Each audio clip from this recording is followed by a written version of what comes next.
Bueno, muchas gracias. No sé si hablo por este. Ahí está. Bueno, no sé, Carlitos, si vos querés pararte acá y me lo pasás. Bueno, un poco yo voy a hacer una breve presentación de qué es Sistema Chakras. Van a ver que hoy en manejo de soja y maíz en el noreste argentino. Sistema Chakras básicamente tiene tres grandes pilares. Ahí no sé si se está presentando, no se está presentando. Ahí estamos. Bueno, nosotros, para que tengan una idea, aquellos que no conocen Sistema Chakras nace de la necesidad del productor, trata de responder a demandas específicas. Tenemos como dos grandes banderas, uno es el aprender produciendo y por otro lado el protagonismo horizontal, es decir, vamos a ver que tenemos estos tres grandes ejes, uno es el productor como eje fundamental para el desarrollo de estas redes temáticas, y a los expertos, que son la parte de la coordinación técnica, que se encarga de analizar datos y de exponer, como en este caso es Carlos Simón y Gerardo Quintana, que ahora los voy a estar presentando. Y en tercer lugar, las empresas, que son quienes nos aportan recursos y quienes nos aportan conocimientos para poder llevar adelante dicha red. Bueno, a mi derecha tengo a Gerardo Quintana como ingeniero agrónomo, recibido, digamos, egresado de la Universidad Nacional del Noreste, investigador del grupo Producción Vegetal de la Estación Experimental INTA Las Breñas, donde trabaja, digamos, en ecofisiología de cultivo de soja y girasol y en sustentabilidad de sistemas agrícolas. Además, es el actual coordinador de proyectos de investigación y extensión de INTA, sistemas de cultivos extensivos sustentables con los diferentes ambientes de Chaco y Formosa, y ha coordinado varios proyectos de investigación y extensión en INTA. Actualmente también es coordinador técnico de la red de soja NEA dentro del Sistema Chakras.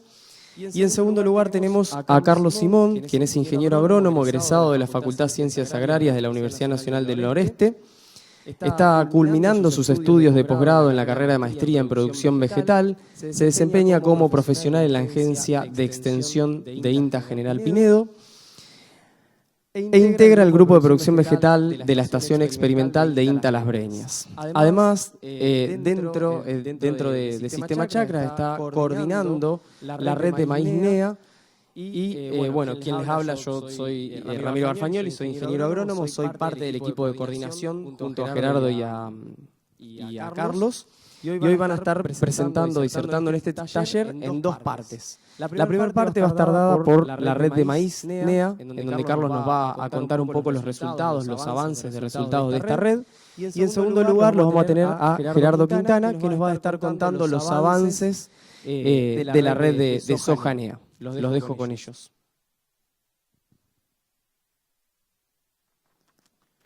Bueno, buenas tardes, gracias por asistir al taller. Gracias, Ramiro, por la presentación. Bueno, en esta primera parte, lo que yo voy a intentar abordar es contarles un poquito cómo llevamos adelante los ensayos, cómo trabajamos en red. Después vamos a abordar qué factores tener en cuenta para el manejo del cultivo para la región NEA, y vamos a finalizar con los resultados que tuvimos esta campaña y qué nos deja para la campaña que viene. Bueno, básicamente lo que hacemos con las redes son ensayos comparativos de rendimiento en diferentes campos de productores. La red NEA abarca lo que es norte de Santa Fe, Santiago y toda la provincia del Chaco, y estamos avanzando en sitios ya en Formosa y también algunos sitios en Corrientes, como para ir ampliando, digamos, diferentes ambientes. La unidad experimental, o lo que se hace, son macroparcelas en franjas, y lo que tiene es un diseño estadístico con 3 repeticiones para poder hacer los análisis de esa información. Y la fortaleza que tiene la red es que esto se hace en campo de productor, con el manejo que el productor decide hacer en el lote, lo cual nos da una representación. El rendimiento representa, digamos, ese manejo. Las variables que evaluamos son rendimiento, humedad cosecha, sanidad para las dos por ahí enfermedades más importantes que tenemos en el norte, que es tizón y el complejo achaparramiento. Que habrán escuchado en todas las charlas ya, y quiebre y vuelco a cosecha. Bueno, ya entrando en la siguiente pregunta, que es ¿qué tener en cuenta para abordar el manejo del cultivo para la región? Lo que hicimos, digamos, teniendo en cuenta ya un análisis con los datos de varias campañas. Esto lo hizo el ingeniero Andrés Madías, que coordinaba antiguamente la red. Se tomaron los rendimientos de la campaña 19-20, 20-21 y 21-22. Y la primera pregunta que nos hacemos es ¿qué explica el rendimiento? De los datos, de ese gráfico que se ve acá, es un gráfico box plot o de cajas, donde nos muestra la distribución de los rendimientos dentro de cada sitio, de todos los híbridos evaluados dentro de cada sitio y cada campaña. Y lo que vemos es el gradiente ambiental o el gradiente de rendimientos que tenemos, de rendimientos que están cerca de los 2.000 kilos promedio y rendimientos por encima de los 10.000 kilos, digamos. Eso nos permitió a nosotros explorar los híbridos en diferentes ambientes y en un amplio rango de ambientes. Y yendo a la pregunta que dice ¿qué explica el rendimiento? Lo que encontramos que principalmente el rendimiento es explicado por el sitio, el ambiente, en menor cantidad por el híbrido, y hay una interacción híbrido-ambiente que es la que nos dice que los híbridos se comportan de forma diferencial en función del ambiente particularmente. Entonces, a partir de eso, cuando hablamos de ambiente, lo que hablamos básicamente es de las variables, tanto de manejo como variables ambientales, digamos. Para eso se hizo un análisis estadístico, que no voy a entrar en detalle, pero lo que se hizo a través de modelos, ver cuáles son las variables de mayor importancia, las que tienen mayor impacto, digamos, en el rendimiento para el NEA. Y lo que encontramos fue que las variables ambientales que tienen mayor impacto para el cultivo de maíz es, en primer lugar, materia orgánica, donde se exploraron un rango de rendimientos que van en lotes de que tienen 1.8 a 3.6 de materia orgánica, agua útil a la siembra al metro de profundidad, y las variables de manejo son el nitrógeno del suelo más fertilizante, fecha de siembra y el tipo de híbrido y la elección de híbrido en sí. Bueno, yendo ya puntualmente a cada variable, lo que encontramos que dentro de las variables ambientales, la materia orgánica fue una de las variables ambientales más importantes que impactan el rendimiento a razón de 1.217 kilos por hectárea por cada punto de materia orgánica. Con lo cual, digamos, esto nos dice que, de alguna manera, para maíz necesitamos los mejores lotes, digamos. Y ¿qué tener en cuenta a la hora de manejar la materia orgánica? Bueno, este es un gráfico que lo hizo el ingeniero Nicolás Staniger, que está acá, que mostró en 3 años de la red de Cultivos Norte, que es una red paralela, digamos, cómo disminuye la materia orgánica en función de los años de agricultura. Con lo cual, las prácticas de manejo deben estar pensadas en sostener esos niveles de materia orgánica en aquellos lotes de mejor calidad y incrementar los niveles de materia orgánica con rotación o sosteniendo rotaciones en el tiempo en esos lotes que por ahí están un poco más disminuidos. En cuanto al agua a la siembra, el impacto que tiene el agua a la siembra es de 15,6 kilos por hectárea por cada milímetro, digamos, de agua útil. Y esto, bueno, chocolate por la noticia, el agua obviamente que es importante, sobre todo en nuestra región, pero lo importante es lograr esos altos niveles de cobertura para mejorar la captura, o sea, la eficiencia de los barbechos, digamos, que puedan aportar un agua previa a la siembra, y hacer prácticas de manejo orientadas a conservar esa agua, digamos. Yendo a las variables de manejo, la variable de manejo que surgió como la más importante o la de mayor impacto es el nitrógeno, y lo que vimos que para lograr altos rendimientos se necesitan 182 kilos de nitrógeno por hectárea. Esto sería nitrógeno de suelo medido a los 60 centímetros en forma de nitratos, digamos, y más fertilizante. Bueno, como comentaba, hay una red que viene trabajando en esto, no me voy a detener tanto, solamente recordar o refrescar algunos conceptos como qué tener en cuenta para manejar el nitrógeno. Lo primero es el diagnóstico, hacer un análisis de suelo, y acá les traigo un gráfico un gráfico que contrasta dos antecesores diferentes, digamos, que podemos considerar los dos ambientes diferentes, donde son diferentes muestras de suelo que se sacaron a la siembra sobre antecesor girasol y soja, y vemos que la diferencia en términos de nitratos es de 5,5 partes por millón de ese nitrógeno de suelo a los 60 centímetros, y eso podría representar alrededor de 45 kilos por hectárea de nitrógeno a la siembra, digamos, solo por seleccionar el lote o el antecesor y haciendo el diagnóstico. Y en caso de ese nitrógeno estar deficitario, una de las prácticas que está agarrando cada vez más impulso en la región es la fertilización nitrogenada.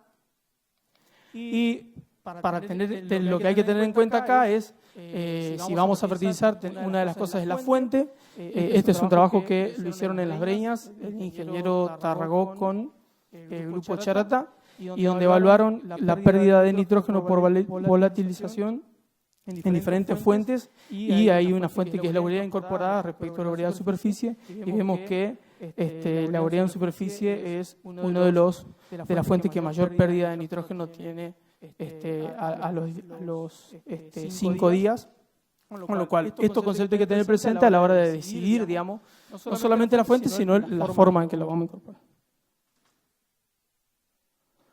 Yendo a otra variable de manejo, que es la fecha de siembra.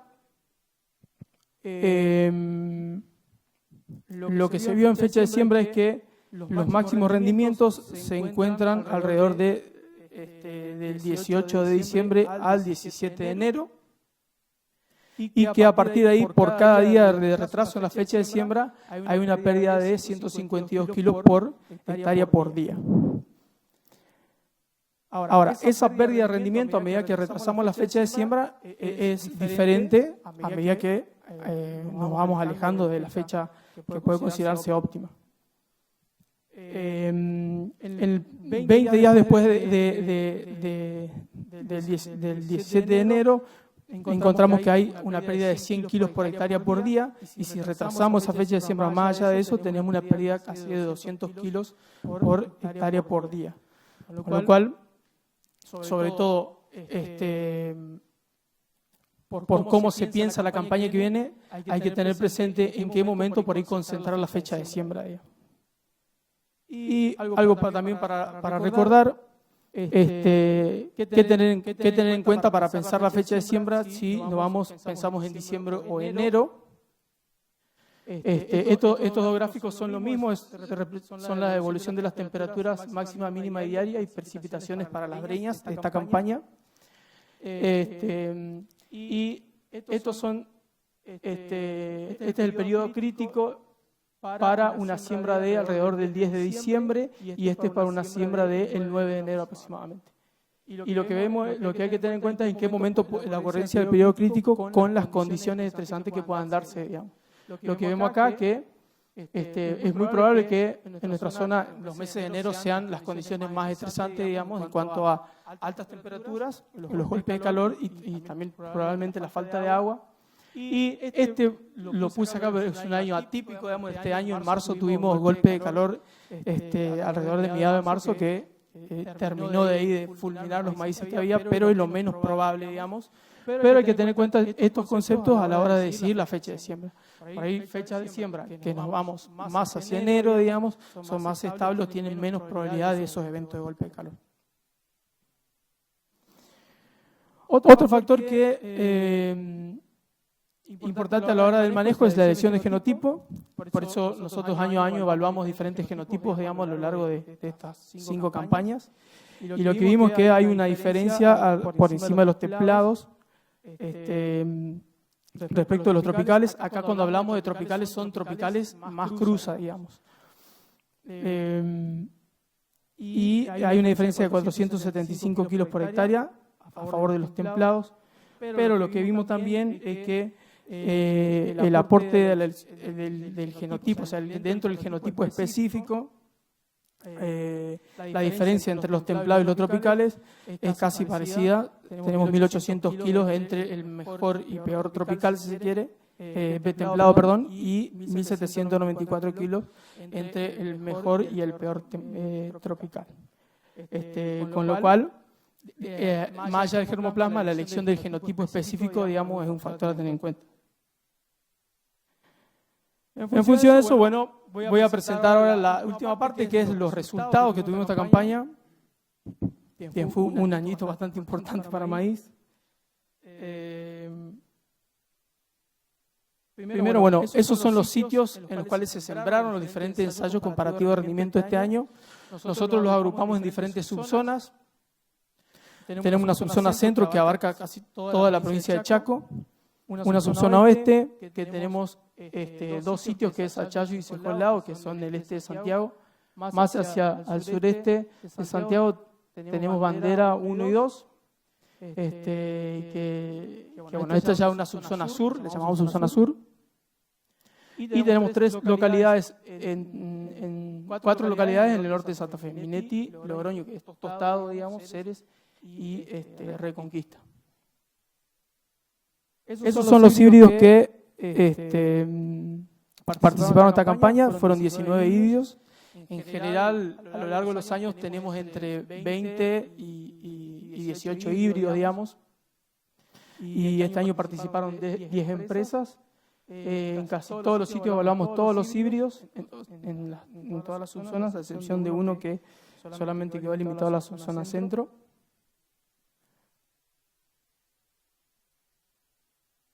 Y esta tabla muestra un poco las características que tuvieron los sitios. Como verán, hay un amplio rango de fecha de siembra. Vemos que también tenemos diferentes contenidos de materia orgánica. Las precipitaciones en algunos sitios fueron un poco mayor que otras, pero en realidad lo importante acá fue la distribución de las precipitaciones, digamos, agua útil al metro y a los 2 metros. El nitrógeno más fertilizante acá, en algunos sitios se fertiliza porque se pone el total del nitrógeno a la siembra, digamos. Bueno, y diferentes cultivos antecesores, digamos. Bueno, yendo un poco a los resultados, este gráfico muestra la distribución de los rendimientos por campaña. Y la línea en verde es el promedio de rendimiento hasta 2022-2023, que era alrededor de 7.000 kilos, digamos. Y la línea en rojo es el promedio de rendimiento incorporando esta campaña, digamos. ¿Qué es lo que vimos? Bueno, esta campaña, como todos saben, fue bastante particular. Y los rendimientos estuvieron muy por debajo de la media, incluso incorporando esa misma campaña, digamos, que fue menos 54% kilos respecto al promedio. Pero, a su vez, dentro de los sitios los rendimientos también se distribuyeron de forma diferente. Esto representa la distribución de los rendimientos de cada sitio evaluado de esta campaña. Y vemos que en general no superaron los 6.000 kilos, cosa que años anteriores eso lo habíamos visto. Y el promedio fue de 2.740 kilos, digamos, comparado con el promedio de años anteriores, fue muy bajo, como comentábamos anteriormente. Pero hay sitios donde se obtuvieron rendimientos por encima de la media y sitios que obviamente no superaron los 1.000 kilos.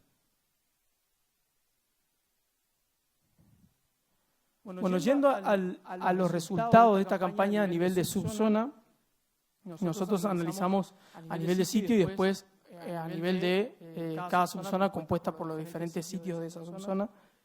Y lo que vimos, bueno, primero que hubo una diferencia de rendimiento entre los diferentes sitios. Un rendimiento más alto se obtuvo en Charata y el rendimiento más bajo acá en Corzuela. Y los híbridos que se destacaron a nivel de subzona fueron 3, NK842, SPS2743 y P2297, con rendimientos que van desde los 3.253 kilos a 3.337 kilos, y eso presentaron alto rendimiento y sin diferencia entre ellos, digamos.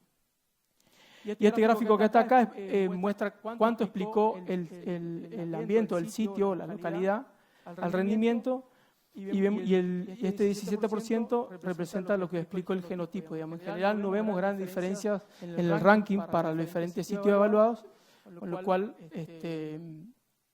el efecto genotipo, digamos, fue mayor que en la interacción genotipo por ambiente. Si nos vamos a los resultados de la subzona oeste, acá tenemos dos sitios. La diferencia de rendimiento entre el sitio de mayor y menor rendimiento es alrededor de 2.400 kilos más o menos. Y lo que acá no hubo mucha diferencia entre híbridos. Hay varios híbridos que presentaron altos rendimientos en ese sitio que en realidad el rendimiento más alto, digamos, que fue de 4.465 kilos. Y sí tuvimos un sitio con muy bajo rendimiento como Sejolao, donde antiguamente, o sea, en campaña anterior hemos tenido rendimientos mucho mejor. Pero bueno, no hubo grandes diferencias entre genotipos y estuvo muy marcado acá por básicamente los ambientes.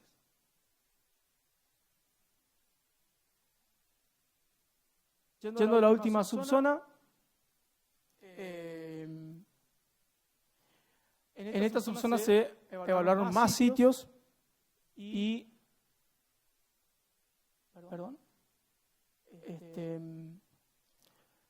hay una diferencia importante entre sitios, digamos. Se obtuvieron los rendimientos más altos se obtuvieron en Bandera y en Reconquista los rendimientos estuvieron muy por debajo incluso de la media de esta campaña.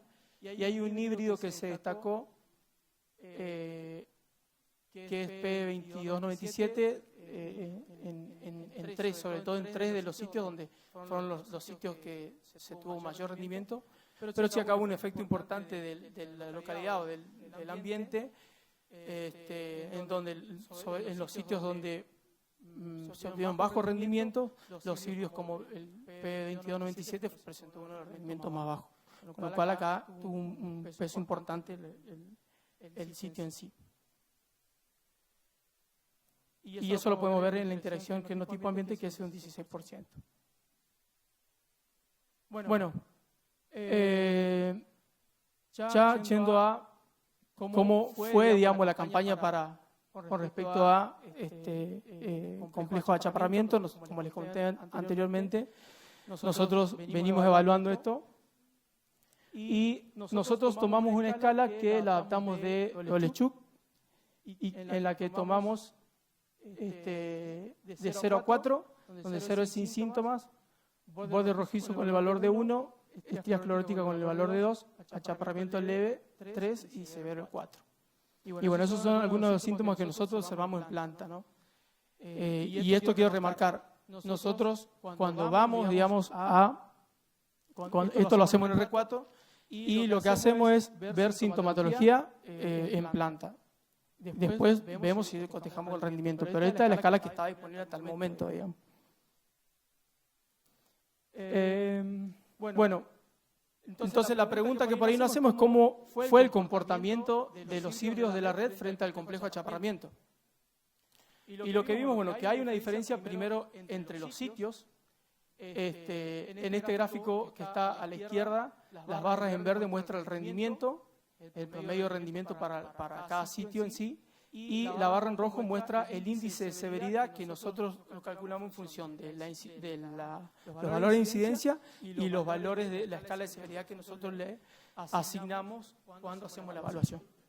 Y vemos que Corzuela fue uno de los sitios que mayor índice de severidad presentó y que se corresponde con por ahí el menor rendimiento, digamos. Y allá a la derecha están los resultados de los híbridos. Eso, las barras en verde son los rendimientos de cada híbrido que vimos para la zona centro.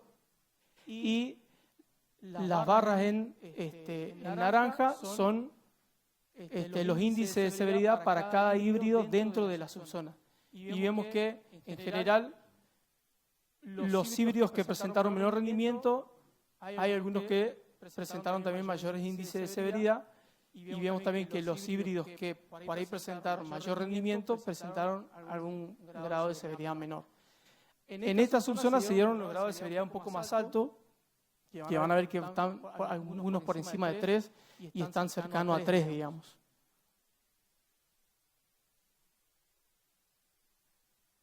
Yendo a la subzona oeste,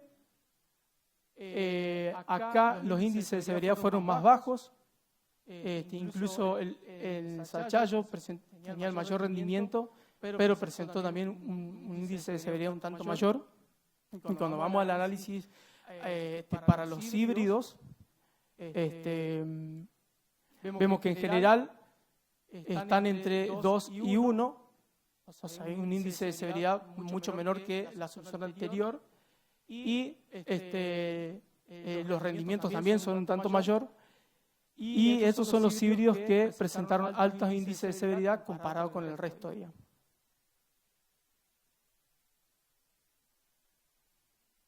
Yendo a la última subzona, vemos que acá también se corresponde el mayor índice de severidad con el menor rendimiento a nivel de sitio. Y cuando nos vamos a los híbridos, vemos que los índices de severidad están entre 2 y 3 y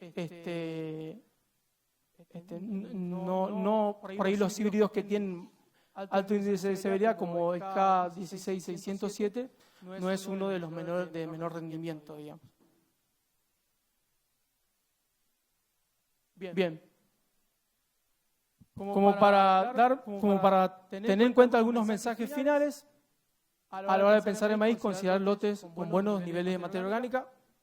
Eso lo veíamos hoy con el impacto que tiene la materia orgánica sobre el rendimiento y la acumulación de agua a la siembra, digamos, que es un dato no menor. En cuanto a las variables de manejo de mayor impacto, tenemos nitrógeno, fecha de siembra y elección de híbridos. Y para esta campaña, elegir los híbridos no solo por rendimiento, sino por sanidad. El híbrido destacado por alto rendimiento en las 3 subzonas fue P2297. Y se pudo avanzar con la identificación de híbridos que presentaron buen comportamiento frente al complejo achaparramiento. Y me parece importante rescatar esto de buen comportamiento porque en realidad hoy por hoy no podemos hablar de tolerancia de híbridos, pero sí nos aproxima, digamos, a ver cómo se comportaron en función de los índices de severidad que nosotros medimos. Bueno, quiero agradecimientos a todos los que hacen la red, a las empresas, y bueno, quedo abierto después para el espacio de preguntas. Muchas gracias.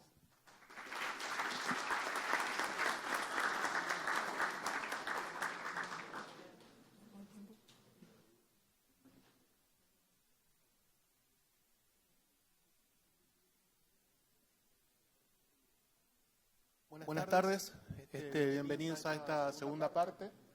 En esta segunda parte vamos a estar abordando lo que hace a la red de soja del NEA y tratando de abordar algunos aspectos en los que la red aporta al conocimiento del manejo del cultivo en la región.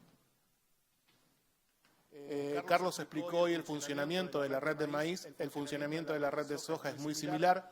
Básicamente son ensayos comparativos de variedades, en este caso, que se realizan en macroparcelas, en lotes de producción.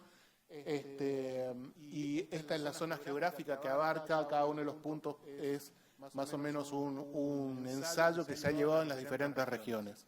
La red de soja del NEA, aparte de ser una red de evaluación de cultivares, también aborda otros aspectos del manejo del cultivo, como por ejemplo las fechas de siembra y la interacción con los grupos de madurez, cuáles son los factores que más inciden sobre el rendimiento en la región, brechas de rendimiento, fijación biológica de nitrógeno, entre otros temas que tratamos. La idea de esta pequeña charla es hablar sobre qué sabemos hasta la actualidad del manejo de soja en el NEA, que hemos podido generar información, los resultados de la campaña 23-24 para evaluación de cultivares y finalmente tratar de reflejar cuáles serían los desafíos futuros. Entonces, yendo a lo que es la primera parte, vamos a hablar un poquito de brechas de rendimiento. La red NEA se lleva adelante ya hace aproximadamente 15 campañas, desde la campaña 2007-2008, hemos generado un banco de información muy importante y analizar ese banco de información nos va permitiendo obtener algunos datos interesantes. Para tratar de entender cuál es la brecha de rendimiento en nuestra región, analizamos los ensayos desde la campaña de 17-18 a la 20-21. Se consideró el percentil 90 de esos ensayos, tratando de que esos números reflejen lo que serían los rendimientos máximos obtenibles de la región, ya que en general los ensayos de la red de soja son ensayos que tratan de maximizar el rendimiento del cultivo. Estos son los valores que arrojaron al extraer el percentil 90, es decir, en las diferentes localidades hemos obtenido rendimientos de 4.831 a 2.732 kilos, y la estimación de la brecha se hizo por considerar el rendimiento promedio de todos los ensayos que teníamos en una determinada localidad. En algunas localidades teníamos un solo ensayo, en otras localidades hemos tenido hasta 4, contra el rendimiento promedio provincial obtenido a partir de los datos de estimaciones agrícolas de la Secretaría de Agricultura, Ganadería y Pesca. A partir de eso, lo que encontramos es que la brecha de rendimiento promedio para toda la región sojera del NEA, en este caso, está en torno al 47%. Ahí vemos cuáles son las brechas de rendimiento para las diferentes localidades, pero a su vez dividimos a la región del NEA en dos zonas, una zona norte y una zona sur, a partir del límite de la provincia, del límite sur de la provincia del Chaco. Entonces quedaron determinadas estas zonas, y al analizar las brechas para estas localidades y estas zonas, encontramos que para el norte la brecha del rendimiento estuvo en torno al 40%, y mientras que para el sur estuvo en torno al 44%. Si tomamos un caso, por ejemplo, el de la localidad de Las Breñas, la brecha se ubicó en el 50%. ¿Y por qué remarco esto? Porque estos son valores de brecha de rendimiento que se obtienen a partir de ensayos a campo. A nivel país se han realizado diversos estudios de brecha de rendimiento. Estos son 2 estudios. El primero corresponde a Aramburu Merlos en el 2015, que tomó modelos de simulación y estimaron que para el NEA la brecha de rendimiento estaba en torno al 45%. Y más recientemente el grupo de Andrade también estimó las brechas de rendimiento considerando los datos de las estaciones meteorológicas de diferentes experimentales del INTA, y encontró que, por ejemplo, para Las Breñas estuvo en torno al 48%, para Quimilí en torno al 25% y 38% para Bandera. Es decir, los datos que nosotros encontramos analizando los ensayos de la red de soja NEA se acercaron bastante a lo que se obtuvo a partir del análisis de brecha de rendimiento con modelos de simulación. Lo otro que hemos aportado en este tiempo al manejo tiene que ver con entender cómo los factores de ambiente y de manejo inciden o determinan el rendimiento, y en ese sentido yo voy a detenerme en algunos nada más. Primero, en lo que tiene que ver con la calidad del ambiente. Y en la calidad del ambiente lo que quiero destacar, que ya lo destacó, está relacionado con lo que Carlos mostró que se encontró al analizar la red de maíz. Este trabajo, el del cual se extrae, tuvo una metodología de trabajo muy similar a la red de maíz. Y lo que encontramos es que los años de agricultura inciden sobre el rendimiento, disminuyendo el rendimiento del cultivo de soja a medida que aumenta los años de agricultura, pero fundamentalmente esto se relaciona con el contenido de materia orgánica de los lotes. Y en el gráfico de la derecha lo que vemos es un análisis considerando solamente aquellos ensayos que tuvieron buena disponibilidad hídrica. Y al tener buena disponibilidad hídrica lo que encontramos es que a medida que aumentó el contenido de materia orgánica de los lotes, aumenta el rendimiento, y a medida que los lotes tenían más de 2,5% de materia orgánica, la variabilidad de los rendimientos se achicó, incrementándose el techo de rendimiento, pero también incrementándose el piso de los rendimientos. Entonces la materia orgánica es un componente fundamental para incrementar la productividad del cultivo en el NEA. Las lluvias, obviamente que son un factor muy importante del rendimiento, pero lo interesante de destacar acá es que a partir de este análisis lo que se encontró es que para maximizar el rendimiento era necesario alcanzar 650 milímetros de precipitaciones durante el ciclo del cultivo, pero también considerar las precipitaciones del barbecho corto, las precipitaciones de los 30 días previos a la siembra. Cuando eso totalizaba los 650 kilos se puede maximizar el rendimiento. Pero acá yo me quiero detener, lo voy a hacer más adelante en todo caso, sobre la importancia que tienen las lluvias en el barbecho corto. Cada vez toman más importancia en la definición del rendimiento debido a la variabilidad que vienen teniendo las precipitaciones en nuestra región. Otro factor muy importante y que viene tomando mayor relevancia en estas últimas campañas son los golpes de calor. Se encontró que al analizar la base de datos, que por cada golpe de calor, es decir, por cada periodo de 2 días con temperaturas máximas a 35 grados, se pierden 24 kilos por hectárea del potencial de rendimiento. Y esto es muy importante porque, por ejemplo, si miramos, esto más o menos algo similar presentó Carlos, pero si miramos las precipitaciones y las temperaturas máximas que están pintadas con línea roja, vemos que en enero tenemos estos picos que se ven ahí, que sobresalen de rojo, que son los golpes de calor. En enero y febrero son muy comunes encontrar estos picos de golpe de calor y por eso nosotros manejamos la fecha de siembra. Generalmente se utilizan las fechas de siembra de diciembre en nuestra región y más retrasadas también, pero la particularidad de la campaña pasada fueron estos picos de calor en marzo, que viene sumándose a los veranos sumamente cálidos que tenemos en la región con abundancia de golpes de calor. La campaña pasada fue un enero sumamente caluroso, esta campaña tenemos en marzo, es decir que en nuestra región los golpes de calor abundan y terminan definiendo muchas veces el rendimiento. Entonces también tenemos que considerar la probabilidad de golpes de calor para manejar un factor muy importante en la definición del rendimiento. En nuestra región tal vez es el factor que más determina el rendimiento, que son las fechas de siembra. En el gráfico que vemos acá está representado la evolución del potencial de rendimiento según la fecha de siembra, en este caso a partir del 1 de noviembre, y lo que vemos es que el potencial de rendimiento para nuestra región se ubica en torno del 10 al 15 de diciembre.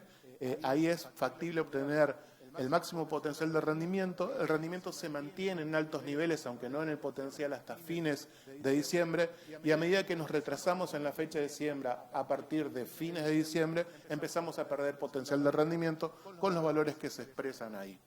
Entonces, fecha de siembra también se destaca como tal vez el principal factor determinante del rendimiento dentro del manejo. Ahora, en la segunda parte vamos a los resultados de la red de evaluación de cultivares de variedades de la campaña pasada. Aquí se representan las localidades donde se evaluaron, donde se realizaron los ensayos de la red. Este año la red se está expandiendo hacia la provincia de Formosa, se ha incorporado el Colorado como sitio de evaluación. Vemos que tenemos, como siempre, los ensayos en Chaco, en el este de Santiago del Estero y en el norte de Santa Fe, llegando lo más al sur a la localidad de Reconquista. La particularidad de la red de soja es que dividimos a las variedades en grupos de madurez, realizándose los ensayos de grupos cortos por un lado y largos por otro lado. Se consideran cortos para nuestra región a las variedades de grupos 5 y 6 y largos 7 y 8. En muchas localidades están los ensayos juntos, pero se evalúan en forma particular por cada grupo de madurez. Aquí lo que vemos es el promedio de rendimientos de los ensayos de variedades cortas y largas en las diferentes localidades. En promedio los ensayos de grupo largo dieron 2.789 y los cortos 2.717 kilos, y vemos que a diferencia de campañas anteriores, los grupos largos en general presentaron mayor nivel de rendimiento que los grupos cortos, y es una particularidad que se viene repitiendo ya hace un par de campañas atrás tal vez. La red de soja evalúa 3 características principales de las variedades. Por un lado, la capacidad productiva, considerando el rendimiento relativo como un índice de capacidad productiva. Por otro lado, evaluamos la estabilidad y por otro la adaptabilidad. Estos son los resultados de rendimiento relativo. Para evaluar el rendimiento relativo se considera el valor de cada variedad sobre el rendimiento promedio de cada ensayo. Se hace un promedio de todos los ensayos y ese valor se considera en forma proporcional. Cuando el rendimiento relativo es de 1.04 o superior, se considera que esa variedad se destaca por su alta capacidad productiva. En esta campaña tenemos 3 variedades dentro de los grupos cortos, que son los que están en la figura A, que se han destacado por su rendimiento relativo. Estas variedades son DM64K64, NS5421 y Brevant 56123. También encontramos 3 variedades cuyo rendimiento relativo estuvo por encima del promedio, que fueron CZ5923, CZ6423 y CZ6522. En el cuadro en la figura de abajo, en la figura B, vemos las variedades largas que participaron dentro de la red, es decir, variedades grupos 7 y 8, y la particularidad de este año es que ninguna variedad tuvo un rendimiento relativo por encima de 104, aunque encontramos 3 variedades cuyo rendimiento relativo estuvo por encima del promedio. Esas 3 variedades son CZ78B24, que fue la de máximo rendimiento relativo, P7506 y DM75K75, que como les decía anteriormente, el rendimiento relativo estuvo por encima del promedio. Este es el gráfico de Yucla, un gráfico muy utilizado en evaluación de variedades, que básicamente lo que mide es la estabilidad. Y la estabilidad en este caso es medida en función de, o definida, mejor dicho, como una variedad estable, sería aquella cuyo rendimiento se mantiene dentro de ciertos valores en un amplio rango de ambientes. En este gráfico, para entenderlo, en el gráfico, en el eje vertical, se colocan los rendimientos alcanzados en promedio en todos los ensayos y en el eje horizontal la estabilidad. La línea que surca el gráfico horizontalmente es el rendimiento promedio de todas las variedades y la punteada vertical es la línea en donde estadísticamente se considera que la variedad es estable. Entonces vemos que hay 3 variedades que tienen rendimiento por encima del promedio, pero las variedades que están por encima del promedio y a la izquierda del gráfico son aquellas que se consideran que son estables. Entonces, para este caso encontramos que NS6248 es considerada como una variedad estable para la campaña 2023-24. Y en el caso de las variedades largas, encontramos que la única estable y que se mantuvo por encima del promedio fue DM75K75. Entonces, este año fue posible encontrar una variedad estable dentro de las cortas y una dentro de las largas. En esta parte lo que vamos a presentar son la adaptabilidad de las variedades y en este caso la adaptabilidad se entiende como la capacidad que tiene una variedad de mejorar su rendimiento frente a ciertas condiciones del ambiente. Puede ser mejorar el rendimiento en ambientes de alta capacidad productiva, entonces se denominan adaptables ambientes de alta capacidad productiva, o por el contrario, también se pueden identificar variedades que mantienen su rendimiento en ambientes de baja productividad, entonces se denominan como adaptables a ambientes de baja capacidad productiva. En este caso vamos a presentar las adaptables a ambientes de baja capacidad productiva y hubieron 3 variedades identificadas de tal manera. Está la 6.81 de Bioceres, Brevant 56123 y Brevant 56222. Como adaptables a ambientes de alta productividad encontramos CZ6423 y NS6248. Y como estables o sin adaptación específica, DM64K64, CZ5923 y NS6223. Yendo a las variedades largas, lo que encontramos es que adaptables a ambientes de alta productividad fueron identificadas 2 variedades, DM75K75, que por otro lado había sido considerado estable también, y P80A02. Tenemos una variedad adaptable a ambientes de baja productividad, que es la CZ78B24, y una sin adaptación específica, que es P75A06. Hasta acá los resultados de la red de evaluación de variedades durante la campaña pasada. Y finalmente les quiero mostrar un trabajo que estuvimos haciendo que tiene que ver con entender cómo evolucionó la adaptabilidad de las variedades en la última década, es decir, del 2014 hasta la actualidad. Para eso tomamos la base de datos de la red y consideramos 3 periodos.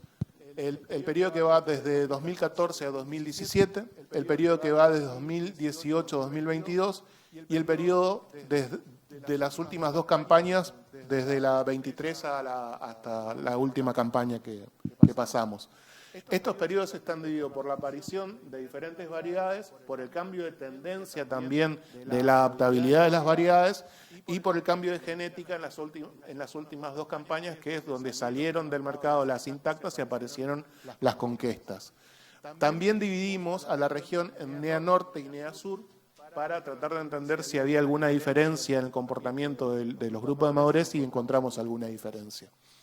Entonces, nosotros veníamos viendo que en general, al analizar la primera etapa de los primeros 4 años, cuando consideramos toda la región NEA, encontrábamos que las variedades cortas siempre tenían mayor potencial de rendimiento, eran estables, y las variedades largas tenían una marcada adaptabilidad a ambientes de baja capacidad productiva, principalmente a partir de ambientes que rendían 2.400 kilos hacia abajo.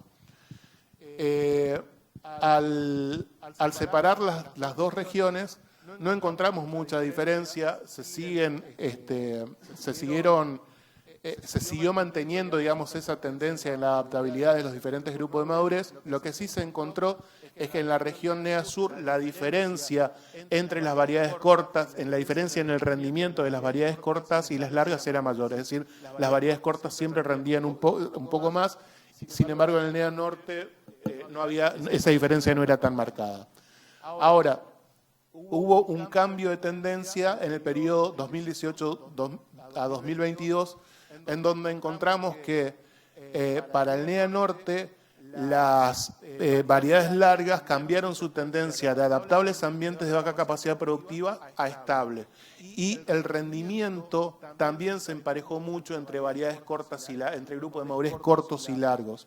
Tanto es así que aún en ambientes de alta capacidad productiva, en muchos ensayos encontrábamos que las variedades largas tenían mayor rendimiento que las variedades cortas. En el caso de la región NEA Sur, se siguió manteniendo la tendencia que se venía manteniendo en el periodo anterior. Es decir, las variedades cortas tuvieron un comportamiento estable y las largas un comportamiento adaptable a ambientes de baja capacidad productiva. Aunque también la tendencia en el nivel de rendimiento empezó a acercarse entre cortas y largas, es decir, se igualaron el rendimiento entre cortas y largas. Y en el último periodo, es decir, desde la campaña 22-23, 20-22, 20-23 y 23-24, lo que encontramos es que primero hay una baja de los niveles de rendimiento y la tendencia para el NEA Norte y el NEA Sur se sigue manteniendo en cuanto a que tanto cortas como largas son estables, y acá la diferencia es que en el NEA Sur las largas se mantuvieron con un comportamiento estable, pero las cortas cambiaron su comportamiento a adaptables a ambientes de alta capacidad productiva, ¿no? Esto lo que nos representa es que existe una diferencia en el comportamiento de la adaptabilidad según van apareciendo variedades en el mercado. Tenemos que estar atentos a ese cambio en la adaptabilidad de las variedades, porque nos puede ayudar mucho al manejo de la fecha de siembra, sobre todo cuando nos retrasamos en la fecha de siembra o considerando el potencial de rendimiento que tenemos en los lotes. Y esto también tiene que ver con los desafíos futuros. Nosotros hasta acá sabíamos que todas las variedades caían en su rendimiento al retrasarse la fecha de siembra, pero que las variedades cortas perdían menos rendimientos en el retraso de la fecha de siembra.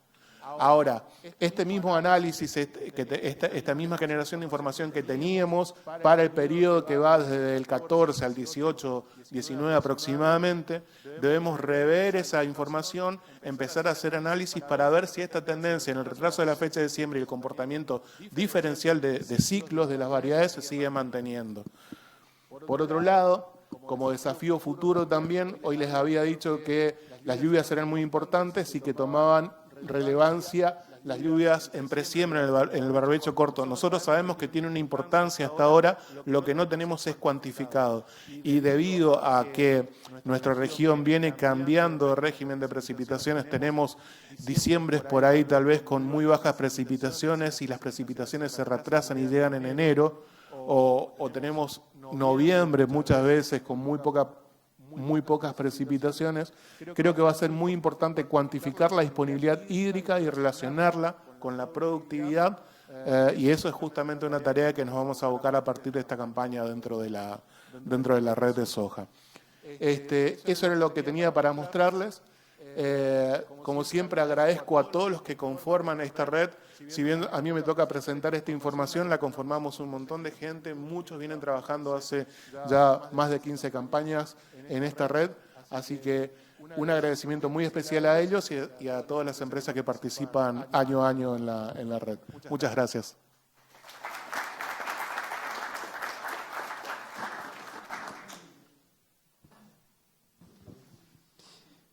Bueno, tenemos el espacio de preguntas. No sé si alguien quiere hacer alguna consulta. Paso el micrófono y hace la pregunta. O las chicas, no sé si me dan una mano.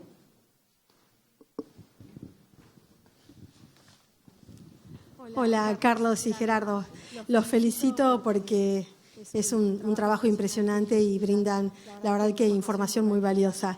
Yo les quería preguntar, porque conozco poco, digamos, de los ambientes de ustedes, si es que han logrado conectar las respuestas de los distintos grupos en relación al fenómeno ENSO, que de alguna manera es el fenómeno que nosotros miramos para ver cómo viene la campaña, ¿no? Entonces, si han visto alguna interacción, o si la tienen presente, o si no, no sé, alguna interacción entre grupos de madurez y digamos, y tipo de año, ¿no? O sea, ese ambiente que puede ser más particular para una región o para otra, ¿no? En el caso del centro de Córdoba vemos que hay un impacto y hay una interacción entre los dos. Pero en el NEA, ¿qué es lo que han visto? Principalmente para maíz, para soja, pero si hubiera algún comentario sobre maíz. Bueno, muchas gracias, Claudia. No tenemos en el NEA particularmente la respuesta al fenómeno niño o niña no es tan marcada en distribución de precipitaciones como lo es en otras regiones del país. Existen algunos trabajos, hay uno que fue realizado en Las Breñas, pero también hay un trabajo reciente en donde se evaluó cuál era el grupo de madurez que más se adaptaba a la región y había analizado también si se relacionaba con el fenómeno niño, y no se encontró esa relación. Es decir, para nosotros un año niño no necesariamente quiere decir que va a ser un año llovedor, ni un año niña quiere decir que va a ser bajo en precipitaciones. Tal vez una niña puede ser bastante normal la distribución de las precipitaciones. Lo que tenemos en la región sí es una heterogeneidad muy marcada en cuanto a la distribución de precipitaciones, y ahora estamos viendo particularmente con los golpes de calor. Es por eso que en el último punto yo ponía como desafío futuro tratar de determinar cómo impacta la reserva hídrica inmediata a la siembra sobre el nivel de rendimiento, porque eso sí creemos que puede ayudar mucho a pasar de alguna manera hacia esos periodos de estrés que siempre los tenemos. No sé, ¿para el maíz? No, es lo mismo, digamos. Bueno, primero gracias, y bueno, lo mismo. Realmente los años no necesariamente son secos o húmedos, y bueno, no lo tengo identificado para maíz. Es algo que lo podríamos hacer, sí, pero es como decía Gerardo, los años no necesariamente son lo que predice, ¿no? Sí.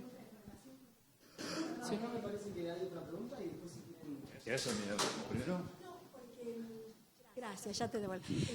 Un poco también esto en relación a esa diversidad de fechas de siembra y a esa cosa muy importante que ustedes demuestran de la importancia del atraso a la fecha de siembra. Entonces, por ahí uno dice, ¿y por qué ocurren atrasos tan marcados de fecha de siembra, o si ocurren o no, con cierta frecuencia, con esas pérdidas de rendimiento que podrían explicar esas brechas, ¿no? Por ahí uno las piensa desde el punto de vista hídrico, que principalmente es lo que condiciona ese retraso, ¿no? ¿O no? O logística, no sé. Sí, lo expresaste claramente, Claudia. Creo que esos son los principales factores que determinan el retraso de la fecha de siembra. Primero tiene que ver con la distribución de las precipitaciones. Generalmente, en el caso de soja, la campaña empieza a principios de diciembre y son 3 o 4 pulsos de siembra que tenemos en la ventana de fecha de siembra.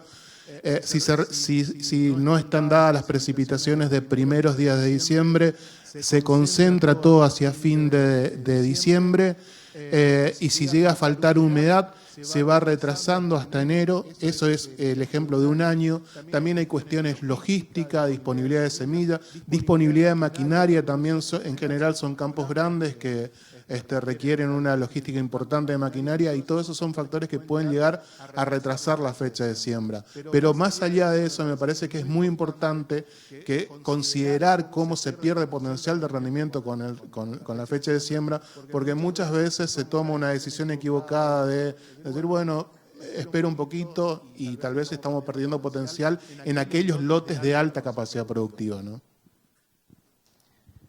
Sí, a modo de comentario, digamos, en general en la zona, maíz va después de soja, por una cuestión de logística. Entonces, como dijiste, las precipitaciones te marcan la soja y indirectamente ya te marcan la fecha de maíz, digamos. Vamos a la última pregunta, nos estamos quedando sin tiempo. ¿Sí puede ser? ¿Qué tal? Nosotros sembramos algo en Córdoba y en Quimilí y había visto, me llamó la atención que habías puesto una 5421 ahí y nombraste algo que los grupos un poco más cortos como que se estabilizaban más atrasando la fecha de siembra.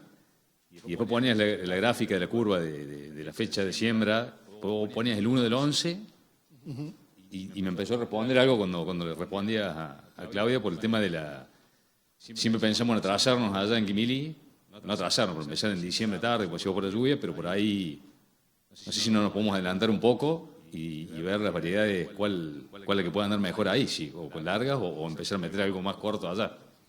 Es justamente una de las incógnitas que tenemos, no lo tenemos para estas variedades que estamos teniendo, no tenemos bien esa información.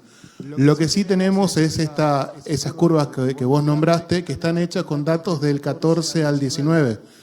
Pero como cambió la adaptabilidad, tenemos que empezar a hacer esas curvas de nuevo para ver qué pasa actualmente. Con respecto a adelantar la fecha de siembra, nosotros tenemos otros trabajos que no tuve tiempo de mostrarlo ahora con fechas de siembra, donde hemos trabajado en Sachalya, un poco más al norte de Quimilí, y lo que veíamos es que adelantar la fecha de siembra, para adelantar la fecha de siembra, tal vez la mejor combinación para buscar rendimientos potenciales son las de variedades de grupos 7 cortos. Ese es el grupo de madurez que a través de 3 años con muy buena disponibilidad hídrica han marcado el rendimiento potencial para las fechas de siembra que van en torno del 1 al 7 de diciembre. En esa fecha de siembra, las 7 siempre rindieron mucho más que las 5, incluso más que las 6 largas.